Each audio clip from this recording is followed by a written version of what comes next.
Friends, welcome back to our channel. AP OMADC మనకి self reporting అనేది జరుగుతుంది కదా సీట్ అలాట్మెంట్ అయిన తర్వాత.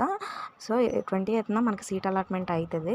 అప్పుడు మనం ఏమేమి డాక్యుమెంట్స్ సబ్మిట్ చేయాలి అంటే మనవి original certificates, 1 set of passport size photos, అంటే పాస్పోర్ట్ కాపీస్, అంటే ఒక 8 కానీ 10 కానీ పాస్పోర్ట్ సైజ్ ఫొటోస్ పెట్టుకోండి. అలాగే మెమరాండమ్ ఆఫ్ మార్క్స్, అంటే inter marks memo, SSC marks memo, TC అంటే ఇంటర్లో అయిపోయిన తర్వాత కాలేజ్లో టీసీ ఇస్తారు కదా ఆ టీసీ, అలాగే స్టడీ సర్టిఫికేట్స్, అలాగే ఈడబ్ల్యూఎస్ సర్టిఫికేట్స్, రెసిడెన్స్ సర్టిఫికేట్, అలాగే income certificate, caste certificate for eligible for BC, SC, ST, minority క్యాండిడేట్స్కి, అలాగే ఇన్కమ్ సర్టిఫికేట్స్, ఇంకా ఎన్సీసీ స్పోర్ట్స్ పిహెచ్ క్యాప్ వాళ్ళ సర్టిఫికేట్స్.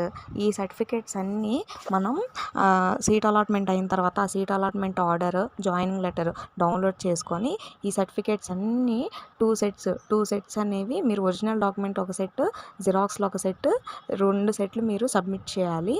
సో ఇవన్నీ మీరు ఫొటోస్ జిరాక్స్ తీయించుకొని ఒరిజినల్ ఒక సెట్, జిరాక్స్ ఒక సెట్ చేసుకొని మీరు సీట్ అలాట్మెంట్ అయిన తర్వాత అవి కూడా డౌన్లోడ్ చేసుకొని కాలేజ్లో అనేది రిపోర్ట్ చేయండి. సో గైస్, అర్థమైంది అనుకుంటున్నాను. ఇంకా ఏమైనా డౌట్స్ ఉంటే కమెంట్ చేయండి. థర్డ్ కౌన్సిలింగ్ ఉంటుందో లేదో నేను నెక్స్ట్ వీడియోలో చెప్తాను. ఏమైనా డౌట్స్ ఉంటే కమెంట్ చేయండి. సబ్స్క్రైబ్ చేసుకోండి మరి ఫర్ మోర్ వీడియోస్ కోసం. Thank you for watching this.